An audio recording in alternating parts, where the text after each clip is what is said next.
Hi hello வணக்கம் நண்பர்களே. ஜனவரி 12 இந்த நாளுக்கான பயணம் எப்படி இருந்துச்சுன்னு சொல்லி நான் இன்றைக்கி அனலைஸ் பண்ண போகிறேன். இன்னையோட நான் குடியை நிப்பாட்டி 73 நாட்களை வெற்றிகரமாக கடந்திருக்கிறேன். ரொம்ப மகிழ்ச்சி. இந்த வீடியோவை நீங்கள் பார்க்குறதுனால உங்களுக்கு என்ன பெனிஃபிட் அப்படின்னு சொன்னால், உங்களுக்கு ஒரு பொழுதுபோக்காகவும் இருக்கும். அதே நேரம் நீங்கள் வந்துட்டு உங்களோட வாழ்க்கையை நீங்கள் எப்படி அனலைஸ் பண்ணுறது, ஒவ்வொரு நாளும் எப்படி சுய பரிசீலனை பண்ணுறது, உங்களோட வாழ்க்கையை எப்படி கடக்கிறதுன்னு சொல்லிட்டு உங்களுக்கு ஐடியாஸ் வரும்.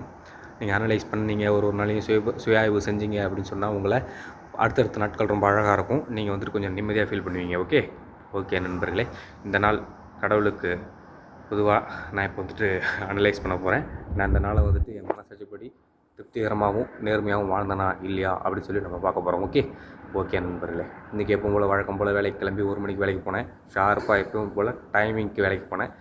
நான் தான் எப்பயும் டைமிங்க்கு ஃபஸ்ட்டு வேலைக்கு போவேன்.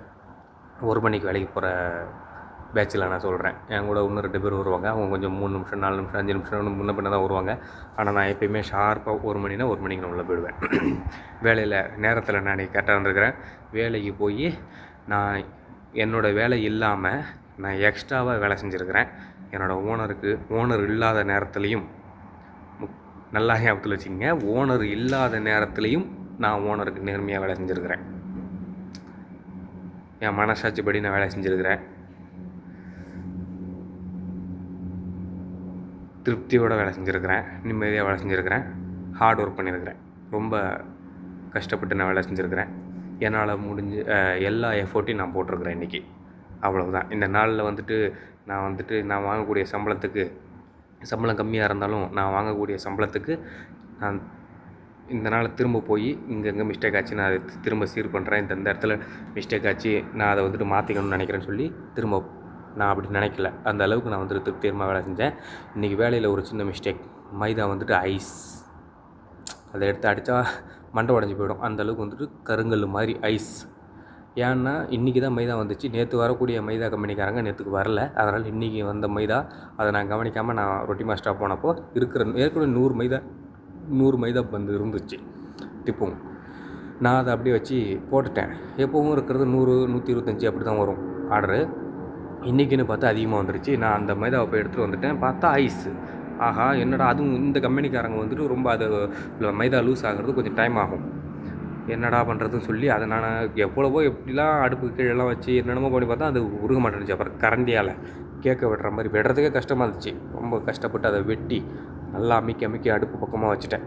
அந்த வீசுவோம்ல, ரொட்டி வீசுகிற பக்கமாக அடுப்பு பக்கமாக வச்சு அடுக்கி விட்டு அதுலேயும் ரொட்டி டிஷ்யூலாம் மேக் பண்ணேன். 2 ரொட்டி டிஷ்யூ மேக் பண்ணேன். வழக்கத்துக்கு மாறாக கொஞ்சம் சின்னதாக தான் மேக் பண்ணேன். ஆனால் நல்லா பெருசாக மேக் பண்ணேன். ரொம்ப என்னோடய வேலையில் வந்த சவாலை இன்றைக்கி நான் வந்துட்டு திறமையாக நான் வந்துட்டு கடந்திருக்கிறேன்.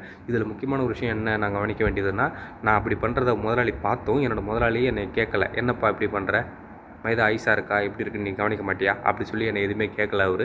இதுலேருந்து என்ன தெரியுதுன்னா, அவர் என்னை நம்புகிறாரு. ஏதோ ஒரு நாள் தப்பு பண்ணுறேன், தப்பாயிருச்சு, அவன் கரெக்டாக தான் பண்ணணும்னு நினச்சிருப்பான். அவன் கடமைக்கு வேலை செய்கிறவன் கிடையாது. அவன் வந்துட்டு ஏதோ இன்றைக்கி தப்பாயிருச்சு அப்படின்னு நினைக்கிறாரு. புரியுது அவங்களுக்கு. இதே மற்றவங்க பண்ணியிருந்தா என்ன கவனிக்கலையே அப்படின்னு சொல்லிட்டு ஜாலியாக கூட பேசியிருப்பார். ஆனால் என்னை ஒரு வார்த்தை கூட கேட்கல. ஏன்னா அவருக்கு தெரியும், நான் வந்த நாள்லேருந்தே பார்க்குறேன் அவரை. நான் இந்த விஷயத்தை நான் கவனிச்சிருக்கிறேன். எல்லாரையும் வந்துட்டு ஏதோ ஒரு விஷயம் கேட்குறாரு தவிர நான் ஏதாவது மிஸ்டேக் பண்ணிட்டாலும் என்னை கேட்க மாட்டுறாரு. ஏன்னா அவன் கரெக்டாக தான் பண்ணணும்னு நினச்சிருப்பான். அது தெரியாமல் தப்பாக இருக்கும். தப்பு பண்ணுறது இயல்பு தானே அப்படிங்கிற மாதிரியான கண்ணோட்டத்தில் தான் என்னை அனுப்புவாங்க. என்னை எதுவுமே கேட்க மாட்டாங்க. அதுக்காக வந்துட்டு என்னை எதுவுமே கேட்க மாட்டாங்க, நான் வந்துட்டு கடமைக்கு வேலை செய்வேன் அப்படிங்கிற மாதிரி இல்லை. நான் பொறுப்பாக வேலை செய்வேன்னு அவங்க நம்புகிறாங்க. ரொம்ப மனசுக்கு சந்தோஷமாக இருந்துச்சு. அதை நான் நல்லா கவனித்தேன் இன்றைக்கி. அவர் என்னை எதுவுமே கேட்கல. அது ரொம்ப வந்துட்டு அவங்க எந்த அளவுக்கு என்னை நம்புகிறாங்க, நம்ம இப்போ இன்னும் எந்த அளவுக்கு இருக்கணும் அப்படின்னு தான் தோணுது.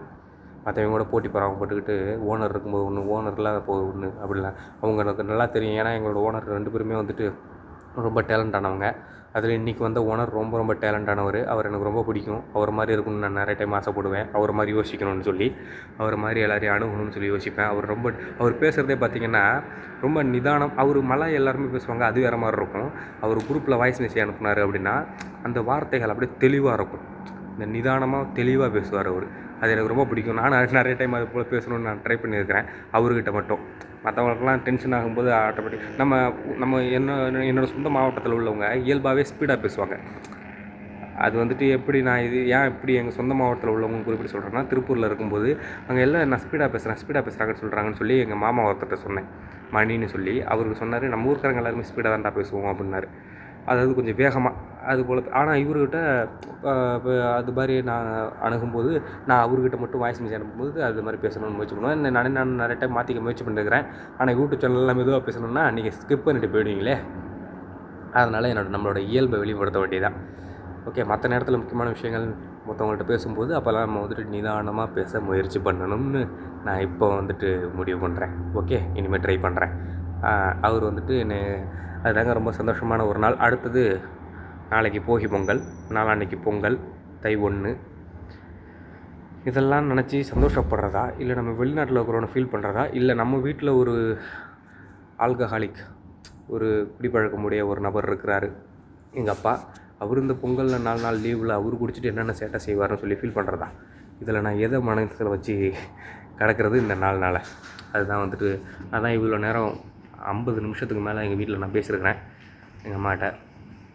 இப்போ குடிக்கூடாதுன்னு சொல்லு, பணம் காசெல்லாம் எதுவும் சம்பாதிக்கணும், போகணும், வரணும், இடம் வாங்கணும், வீடு கட்டணும், பிள்ளைங்களுக்கு கல்யாணம் பண்ணணும், நீ எதுவுமே நீங்கள் யோசிக்க வேண்டாம், இந்த குடியை மட்டும் விடுங்க, அது மட்டும் போதும் அப்படி சொல்லி நான் என்னால் எவ்வளோ தூரம் பேச முடியுமோ அந்த குடியை பற்றி அவ்வளோ தூரம் நான் பேசி புரிய வச்சுருக்கிறேன் ஸ்பீக்கரில் போட சொல்லி. அதோட இருக்குது, பார்ப்போம் இந்த பொங்கல் எப்படி போகுது, என்ன நடக்குதுன்னு சொல்லி. மற்றபடி இந்த நாளை நான் வந்துட்டு ஒரு திருப்திகரமான நாளாக உருவாக்கி கடந்தேன் அப்படிங்கிறதுல எந்த ஒரு சந்தேகமும் இல்லை. நான் இன்றைக்கி காலையில் எந்திரிக்கும் போது கடவுளுக்கு நன்றி சொல்லிட்டு தான் எந்திரிச்சேன், இந்த நாளை கொடுத்ததுக்கு நன்றின்னு சொல்லி. நான் நிறைய டைம் அதை மிஸ் பண்ணிடுறேன், ஏன்னா இப்போ ஸ்டார்டிங்கில் தானே ஆரம்பிக்கிறோம். அதனால் அந்த தூக்க காலத்தில் ஸ்டார்டிங்கில் எழுந்து உடனே அடுத்த வேலை கிளம்புன போகணும் வரணும்னு மறந்துடுது. நான் இன்றைக்கி நேற்று நைட்டு சுத்திகரிப்பு செஞ்சு தான் படுத்தேன். அதுக்கப்புறம் சாப்பிட்டுட்டு திரும்ப அப்புறம் நான் பிரார்த்தனை பண்ணிட்டு தான் படுத்தேன். அதாவது சுத்திகரிப்பு பண்ணும்போது இந்த கண் ஓரமாக நல்லா லைட்லாம் ஆஃப் பண்ணிட்டு இருட்டில் பண்ணேன். லைட் ஆன் பண்ண மாதிரி இந்த ஸ்டார்டிங்கில் இந்த ஒரு புள்ளியில் அப்படியே ரெட் கலர் புள்ளி மாதிரி டக்குன்னு அப்படி மறைச்சா மாதிரி இருந்துச்சு.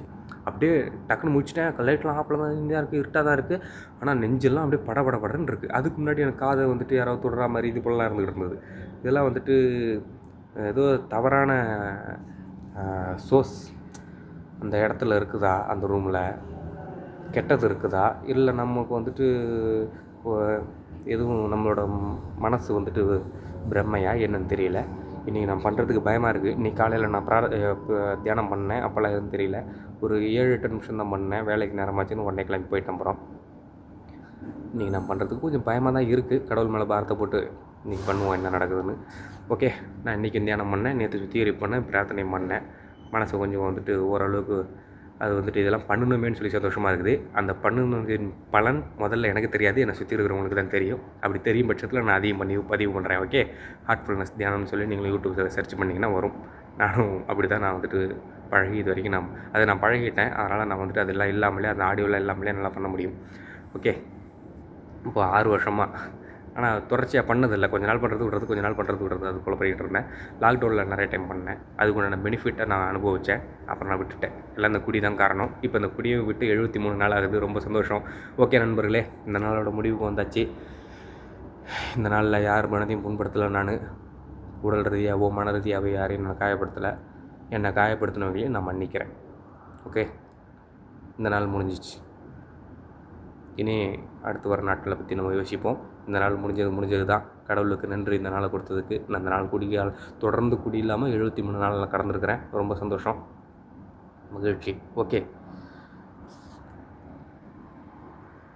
பாய். மீண்டும் நாளைக்கு சந்திப்போம். ஓகே, பாய்.